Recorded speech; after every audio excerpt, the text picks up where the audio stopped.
ನಮಸ್ಕಾರ ವೀಕ್ಷಕರೇ, ಇಟ್ಗೆ ಹೇಮಂತ್ ಯೂಟ್ಯೂಬ್ ಚಾನಲ್ಗೆ ಮತ್ತೊಮ್ಮೆ ನಿಮಗೆಲ್ಲ ಸ್ವಾಗತ. ನಾನು ನಿಮ್ಮ ಗೆಳೆಯ ಹೇಮಂತ್. ನೀವು ನೋಡ್ತಾ ಇದ್ದೀರಾ ಓಲಿ ನ್ಯೂಸ್.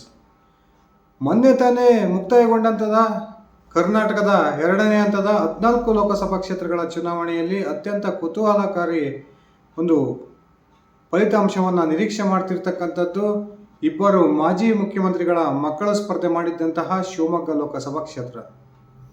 ಈ ಒಂದು ಶಿವಮೊಗ್ಗ ಲೋಕಸಭಾ ಕ್ಷೇತ್ರದಲ್ಲಿ ಈ ಬಾರಿ ಬಿಜೆಪಿಯಿಂದ ಕರ್ನಾಟಕದ ಮಾಜಿ ಮುಖ್ಯಮಂತ್ರಿ ಯಡಿಯೂರಪ್ಪನವರ ಪುತ್ರ BY ರಾಘವೇಂದ್ರ ಅವರು ಸ್ಪರ್ಧೆಯನ್ನು ಮಾಡಿದರೆ, ಕಾಂಗ್ರೆಸ್ನಿಂದ ಮತ್ತೊಬ್ಬ ಕರ್ನಾಟಕದ ಮಾಜಿ ಮುಖ್ಯಮಂತ್ರಿ S ಬಂಗಾರಪ್ಪನವರ ಪುತ್ರಿ ಗೀತಾ ಶಿವರಾಜ್ಕುಮಾರ್ ಅವರ ಸ್ಪರ್ಧೆಯನ್ನು ಮಾಡೋದ್ರ ಮೂಲಕ ಈ ಒಂದು ಶಿವಮೊಗ್ಗ ಲೋಕಸಭಾ ಕ್ಷೇತ್ರ ಹೈ ವೋಲ್ಟೇಜ್ ರಣಕಣವಾಗಿ ಮಾರ್ಪಟ್ಟಿತ್ತು.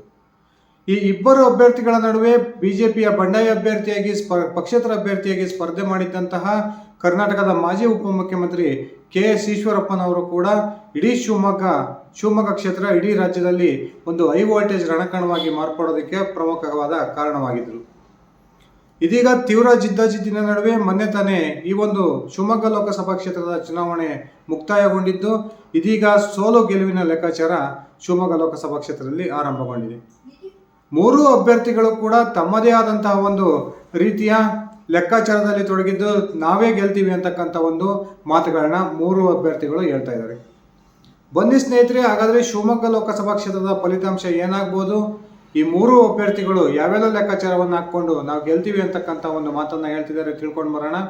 ಅದಕ್ಕಿಂತ ಮುಂಚೆ ನೀವಿನ್ನು ನನ್ನ ಇಟ್ಗೆ ಹೇಮಂತ್ ಯೂಟ್ಯೂಬ್ ಚಾನಲ್ಗೆ ಸಬ್ಸ್ಕ್ರೈಬ್ ಮಾಡ್ಕೊಂಡಿಲ್ಲ ಅಂದರೆ ದಯವಿಟ್ಟು ಸಬ್ಸ್ಕ್ರೈಬ್ ಮಾಡಿಕೊಂಡು ಬೆಲ್ ಬಟನನ್ನು ಕ್ಲಿಕ್ ಮಾಡಿ. ನಾನು ಕೊಡ್ತಕ್ಕಂಥ ಮಾಹಿತಿ ನಿಮ್ಗೆ ಇಷ್ಟ ಆಗಿದ್ರೆ ಈ ವಿಡಿಯೋಗೆ ಲೈಕ್ ಮಾಡಿ, ಶೇರ್ ಮಾಡಿ, ಕಮೆಂಟ್ ಮಾಡಿ. ಸ್ನೇಹಿತರೆ, ಸತತ 3 ಚುನಾವಣೆಗಳಿಂದ ಬಿಜೆಪಿಯ ಅಭ್ಯರ್ಥಿಯಾಗಿ ಸ್ಪರ್ಧೆ ಮಾಡಿ ಜಯಗಳಿಸ್ತಾ ಬರ್ತಿರ್ತಕ್ಕಂಥ BY ರಾಘವೇಂದ್ರ ಅವರು ತಾನು ಈ ಬಾರಿ ಗೆಲ್ತೀನಿ ಅಂತಕ್ಕಂಥ ಅತಿಯಾದ ಆತ್ಮವಿಶ್ವಾಸದಲ್ಲಿದ್ದಾರೆ. ಇನ್ನು ಮಧು ಬಂಗಾರಪ್ಪನವರ ಸೋದರಿ ಮಾಜಿ ಮುಖ್ಯಮಂತ್ರಿ ಬಂಗಾರಪ್ಪನವರ ಪುತ್ರಿ ರಾಜ್ಕುಮಾರ್ ಕುಟುಂಬದ ಸೊಸೆಯಾಗಿರ್ತಕ್ಕಂಥ ಗೀತಾ ಶಿವರಾಜ್ಕುಮಾರ್ ಕೂಡ ತಮ್ಮದೇ ಆದಂತಹ ರೀತಿಯ ಲೆಕ್ಕಾಚಾರವನ್ನು ಮತದಾನ ನಂತರ ಮಾಡಿಕೊಂಡಿದ್ದು, ನಾನು ಕೂಡ ಗೆಲುವನ್ನು ಸಾಧಿಸ್ತೀನಿ ಅಂತಕ್ಕಂಥ ಒಂದು ವಿಶ್ವಾಸದಲ್ಲಿದ್ದಾರೆ. ಹಾಗೆಯೇ ಬಿಜೆಪಿಯ ಬಂಡಾಯ ಅಭ್ಯರ್ಥಿಯಾಗಿ ಪಕ್ಷೇತರಾಗಿ ಸ್ಪರ್ಧೆ ಮಾಡಿದ್ದಂಥ ಈಶ್ವರಪ್ಪನವರು ಕೂಡ ಈ ಬಾರಿ ನನ್ನ ಗುರಿ ಸಾಧನೆ ನಾನು ತಲುಪ್ತೀನಿ, ನನ್ನ ಕ್ಷೇತ್ರದ ಮತದಾರರು ನನ್ನ ಕೈ ಹಿಡಿದಿದ್ದಾರೆ ಅಂತಕ್ಕಂಥ ಒಂದು ವಿಶ್ವಾಸದ ಮಾತುಗಳನ್ನ ಆಡ್ತಾ ಇದ್ದಾರೆ. ಈ ಮೂರು ಅಭ್ಯರ್ಥಿಗಳು ಕೂಡ ತಮ್ಮದೇ ಆದಂತಹ ರಾಜಕೀಯ ಒಂದು ಲೆಕ್ಕಾಚಾರದಲ್ಲಿ ತೊಡಗಿಕೊಂಡಿದ್ದು, ಮೂವರು ಕೂಡ ತಾವು ಗೆಲ್ತೀವಿ ಅಂತಕ್ಕಂಥ ವಿಶ್ವಾಸದಲ್ಲಿದ್ದಾರೆ. ಮೊದಲಿಗೆ ಕಾಂಗ್ರೆಸ್ ಅಭ್ಯರ್ಥಿಯಾಗಿರ್ತಕ್ಕಂಥ ಗೀತಾ ಶಿವರಾಜ್ಕುಮಾರ್ ಅವರ ಲೆಕ್ಕಾಚಾರಗಳು ಏನಿದಾವೆ ಅಂತಕ್ಕಂಥದ್ದನ್ನು ನೋಡೋದಾದರೆ, ರಾಜ್ಯದಲ್ಲಿ ಕಾಂಗ್ರೆಸ್ ಸರ್ಕಾರ ಇರ್ತಕ್ಕಂಥದ್ದು. ಹಾಗೆ ಶಿವಮೊಗ್ಗ ಜಿಲ್ಲೆಯಲ್ಲಿ ಗೀತಾ ಶಿವರಾಜ್ಕುಮಾರ್ ಅವರ ಸಹೋದರ ಮಧು ಬಂಗಾರಪ್ಪನವರು ಜಿಲ್ಲಾ ಉಸ್ತುವಾರಿ ಸಚಿವರಾಗಿರ್ತಕ್ಕಂಥದ್ದು. ಕಾಂಗ್ರೆಸ್ ಸರ್ಕಾರ ನುಡಿದಂತೆ ನಡೆದಿದೆ ಅಂತಕ್ಕಂಥ ಒಂದು ಭಾವನೆ ಏನು ರಾಜ್ಯದ ಜನರಲ್ಲಿದೆ. ಈ ಗ್ಯಾರಂಟಿಗಳ ಅನುಷ್ಠಾನದಿಂದ ಈ ಬಾರಿ ಕ್ಷೇತ್ರದ ಮತದಾರರು ನನ್ನ ಕೈ ಹಿಡಿದಿದ್ದಾರೆ, ಆ ಕಾರಣಕ್ಕೆ ನಾನು ಸುಲಭವಾದ ಜಯವನ್ನು ಈ ಬಾರಿ ಗಳಿಸ್ತೀನಿ ಅಂತಕ್ಕಂಥ ಒಂದು ವಿಶ್ವಾಸವನ್ನು ಈ ಗೀತಾ ಶಿವರಾಜ್ಕುಮಾರ್ ಹಾಗೂ ಮಧು ಬಂಗಾರಪ್ಪನವರು ವ್ಯಕ್ತಪಡಿಸ್ತಿದ್ದಾರೆ.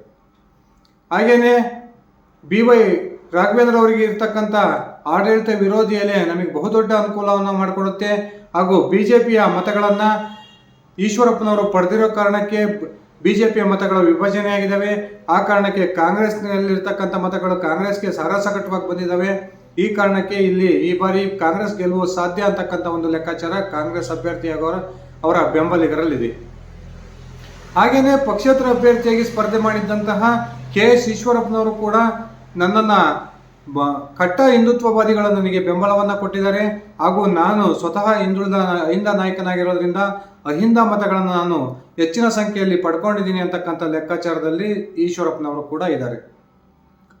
ಬಿಜೆಪಿಯ ರಾಘವೇಂದ್ರ ಅವರ ಮೇಲೆ, ಯಡಿಯೂರಪ್ಪನವರ ಕುಟುಂಬದ ಮೇಲೆ ಕೋಪಗೊಂಡಿರ್ತಕ್ಕಂಥ ಮುನಿಸ್ಕೊಂಡಿರ್ತಕ್ಕಂಥ ಬಿಜೆಪಿಯ ಕಾರ್ಯಕರ್ತರು ನನಗೆ ಬಹುದೊಡ್ಡ ಸಂಖ್ಯೆಯಲ್ಲಿ ಈ ಬಾರಿ ನನ್ನ ಪರವಾಗಿ ಕೆಲಸವನ್ನು ಮಾಡಿದ್ದಾರೆ, ಹೆಚ್ಚಿನ ಸಂಖ್ಯೆಯ ಮತದಾನವನ್ನು ಮಾಡಿದ್ದಾರೆ ಅಂತಕ್ಕಂಥ ಒಂದು ಆತ್ಮವಿಶ್ವಾಸ ಈಶ್ವರಪ್ಪನವ್ರದ್ದು. ಇನ್ನು ಸಹಜವಾಗಿ ಬಿಜೆಪಿ ಅಭ್ಯರ್ಥಿಯಾಗಿರ್ತಕ್ಕಂಥ ರಾಘವೇಂದ್ರ ಅವರು ಕೂಡ ಮತ್ತೊಮ್ಮೆ ಈ ಬಾರಿ ಸತತ 4ನೇ ಬಾರಿ ನಾನು ಆರಿಸ್ಕೊಡ್ತೀನಿ ಅಂತಕ್ಕಂಥ ಅತಿ ಆತ್ಮವಿಶ್ವಾಸದಲ್ಲಿದ್ದಾರೆ. ರಾಘವೇಂದ್ರ ಅವರು ಕೂಡ ಲೆಕ್ಕಾಚಾರದಂತೆ ಈ ಬಾರಿ ಈಶ್ವರಪ್ಪನವರ ಸ್ಪರ್ಧೆ ನನಗೆ ಬಹುದೊಡ್ಡ ಅನುಕೂಲವನ್ನು ಮಾಡಿಕೊಟ್ಟಿದೆ ಅಂತಕ್ಕಂಥ ಲೆಕ್ಕಾಚಾರ ರಾಘವೇಂದ್ರ ಅವರದಾಗಿದೆ. ಈಶ್ವರಪ್ಪನವರು ಎಷ್ಟು ಮತಗಳನ್ನು ಈ ಬಾರಿ ಶಿವಮೊಗ್ಗ ಲೋಕಸಭಾ ಕ್ಷೇತ್ರದಲ್ಲಿ ತೆಗೆದುಕೊಳ್ತಾರೋ ಆ ಮತಗಳಲ್ಲಿ ಅರ್ಧದಷ್ಟು ಮತಗಳು ಕಾಂಗ್ರೆಸ್ನ ಹೋಗ್ತಕ್ಕಂಥ ಅಹಿಂದ ಮತಗಳು. ಆ ಅಹಿಂದ ಮತಗಳನ್ನು ಈಶ್ವರಪ್ಪನವರು ಪಡೆಯೋದ್ರ ಮೂಲಕ ನಮ್ಮ ಗೆಲುವಿಗೆ ಸಹಕಾರಿಯಾಗುತ್ತೆ ಅಂತಕ್ಕಂಥದ್ದು BY ರಾಘವೇಂದ್ರ ಅವರ ಲೆಕ್ಕಾಚಾರ. ಅದಷ್ಟೇ ಅಲ್ಲದೆ BJPಯ ಒಂದು ಅತ್ಯಂತ ಶಿಸ್ತುಬದ್ಧ ಸಂಘಟನೆ ಶಿವಮೊಗ್ಗ ಲೋಕಸಭಾ ಕ್ಷೇತ್ರದಲ್ಲಿ ಇರ್ತಕ್ಕಂಥದ್ದು JDS. ಈ ಬಾರಿ ಶಿವಮೊಗ್ಗ ಲೋಕಸಭಾ ಕ್ಷೇತ್ರದಲ್ಲಿ BJPಯ ಒಂದು ಮಿತ್ರ ಪಕ್ಷವಾಗಿ ಅತ್ಯಂತ ಶಿಸ್ತುಬದ್ಧವಾಗಿ BJP ಅಭ್ಯರ್ಥಿಯಾಗಿರ್ತಕ್ಕಂಥ ತಮ್ಮ ಮೈತ್ರಿ ಪಕ್ಷದ ಅಭ್ಯರ್ಥಿಯಾಗಿರ್ತಕ್ಕಂಥ ರಾಘವೇಂದ್ರ ಅವರ ಗೆಲುವಿಗೆ ಶಿವಮೊಗ್ಗದ ಗ್ರಾಮಾಂತರ ಇರ್ಬೋದು ಹಾಗೂ ಭದ್ರಾವತಿ ಕ್ಷೇತ್ರದಲ್ಲಿ ಇರ್ತಕ್ಕಂಥ ಅಪ್ಪಾಜಿ ಗೌಡ ಅವರ ಬೆಂಬಲಿಗರಿರ್ಬೋದು, ಇವರು ಕೂಡ BJP ಅಭ್ಯರ್ಥಿಯಾಗಿರ್ತಕ್ಕಂಥ ರಾಘವೇಂದ್ರ ಅವರಿಗೆ ತಮ್ಮ ಮತವನ್ನು ಚಲಾಯಿಸಿದ್ದಾರೆ ಅಂತಕ್ಕಂಥ ವಿಶ್ವಾಸ BJP ಅಭ್ಯರ್ಥಿಗೆ ಆಗಿದೆ. ಅಷ್ಟೇ ಅಲ್ಲದೆ ಸ್ವತಃ PS ಯಡಿಯೂರಪ್ಪನವರ ಪುತ್ರ BY ವಿಜಯೇಂದ್ರ ಅವರು BJPಯ ರಾಜ್ಯಾಧ್ಯಕ್ಷರಾಗಿದ್ದು ಈ ಒಂದು ಕ್ಷೇತ್ರಕ್ಕೆ ತಮ್ಮ ಹೆಚ್ಚಿನ ಗಮನವನ್ನು ಈ ಬಾರಿ ಯಡಿಯೂರಪ್ಪ ಮತ್ತು ಅವರ ಪುತ್ರ ವಿಜಯೇಂದ್ರ ಅವರು ಕೊಟ್ಟಿದ್ದು ಕೂಡ ನಾವೆಲ್ಲ ನೋಡಿದ್ದೀವಿ. ಹಾಗೂ ಈ ಒಂದು ಶಿವಮೊಗ್ಗ ಲೋಕಸಭಾ ಕ್ಷೇತ್ರ ವ್ಯಾಪ್ತಿಯಲ್ಲಿ ಬರ್ತಕ್ಕಂಥ 8 ವಿಧಾನಸಭಾ ಕ್ಷೇತ್ರಗಳ ಪೈಕಿ 5 ವಿಧಾನಸಭಾ ಕ್ಷೇತ್ರಗಳಲ್ಲಿ ಮೈತ್ರಿ ಪಕ್ಷದ ಶಾಸಕರು ಇರ್ತಕ್ಕಂಥದ್ದು ಕೂಡ BJP ಅಭ್ಯರ್ಥಿಯಾಗಿರ್ತಕ್ಕಂಥ ರಾಘವೇಂದ್ರ ಅವರ ಗೆಲುವಿಗೆ ಒಂದು ಸಹಕಾರಿಯಾಗಿದೆ ಅಂತಕ್ಕಂಥ ಒಂದು ಲೆಕ್ಕಾಚಾರ BJPಯ ಬೆಂಬಲಿಗರು ಮತ್ತು BJPಯ ಕಾರ್ಯಕರ್ತರಲ್ಲಿದೆ.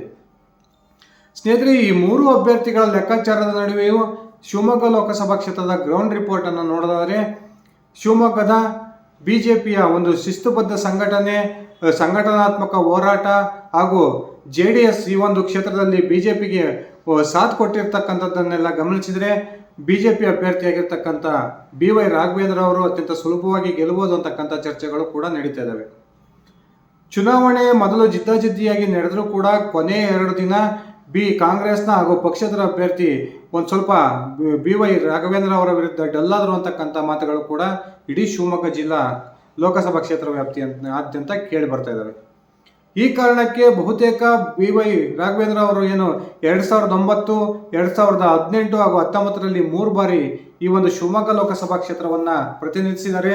ತಾನು ಪ್ರತಿನಿಧಿಸಿದ್ದಂತಹ ಸಂದರ್ಭದಲ್ಲೆಲ್ಲ ರಾಘವೇಂದ್ರ ಅವರು ಇಡೀ ಲೋಕಸಭಾ ಕ್ಷೇತ್ರದಾದ್ಯಂತ ಕೈಗೊಂಡಿರ್ತಕ್ಕಂಥ ಅಭಿವೃದ್ಧಿ ಕಾರ್ಯಗಳು, ತಾವು ತನ್ನ ಕಾರ್ಯಕರ್ತರೊಂದಿಗೆ ಇಟ್ಕೊಂಡಿರ್ತಕ್ಕಂಥ ಉತ್ತಮವಾದ ಬಾಂಧವ್ಯ ಹಾಗೂ ಸಂಪರ್ಕ, ಅತ್ಯಂತ ಸುಲಭವಾಗಿ ಮತದಾರರಿಗೆ ಸಿಗ್ತಾರೆ ಅಂತಕ್ಕಂಥ ಒಳ್ಳೆಯ ಹೆಸರು ಏನು ರಾಘವೇಂದ್ರ ಅವರ ಪರವಾಗಿದೆ.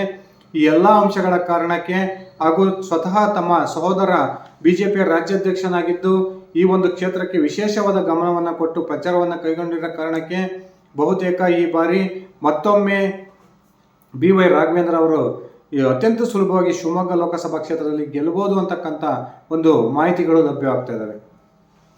ಹಾಗೆಯೇ ಈಗಲೂ ಕೂಡ ಕಾಂಗ್ರೆಸ್ನ ಅಭ್ಯರ್ಥಿಯಾಗಿರ್ತಕ್ಕಂಥ ಗೀತಾ ಶಿವರಾಜ್ ಕುಮಾರ್ ಅವರು ಹಾಗೂ ಶಿವಮೊಗ್ಗ ಜಿಲ್ಲೆಯ ಉಸ್ತುವಾರಿ ಸಚಿವರಾಗಿರ್ತಕ್ಕಂಥ ಮಧು ಬಂಗಾರಪ್ಪನವರು ಈ ಬಾರಿ ಶಿವಮೊಗ್ಗ ಲೋಕಸಭಾ ಕ್ಷೇತ್ರದಲ್ಲಿ ಅಚ್ಚರಿಯ ಫಲಿತಾಂಶ ಹೊರಬರುತ್ತೆ ಅಂತಕ್ಕಂಥ ಒಂದು ವಿಶ್ವಾಸದ ಮಾತುಗಳನ್ನ ಆಡ್ತಾ ಇದ್ದಾರೆ. ಸ್ನೇಹಿತರೆ, ನಿಮ್ಮ ಪ್ರಕಾರ ಶಿವಮೊಗ್ಗ ಲೋಕಸಭಾ ಕ್ಷೇತ್ರದಲ್ಲಿ ಈ ಬಾರಿ ಯಾರು ಗೆಲ್ಬೋದು? ಕಾಂಗ್ರೆಸ್ನ ಅಭ್ಯರ್ಥಿಯಾಗಿರ್ತಕ್ಕಂಥ ಗೀತಾ ಶಿವರಾಜ್ ಕುಮಾರ್ ಅವರು ಗೆಲ್ತಾರ ಅಥವಾ ಸತತ 3 ಚುನಾವಣೆಗಳಲ್ಲಿ ಆರಿಸಿ ಬಂದಿದ್ದಂತಹ ಬರ್ತಾ ಇರ್ತಕ್ಕಂಥ ರಾಘವೇಂದ್ರ ಅವರು ಗೆಲ್ತಾರ? ನಿಜಕ್ಕೂ ರಾಘವೇಂದ್ರ ಅವರು ಗೆಲ್ಲೋದೇ ಆದರೆ ಎಷ್ಟು ಮತಗಳ ಅಂತರದಿಂದ ಗೆಲ್ಬೋದು? ದಯವಿಟ್ಟು ಕಮೆಂಟ್ ಮಾಡಿ ತಿಳಿಸಿ ಸ್ನೇಹಿತರೆ.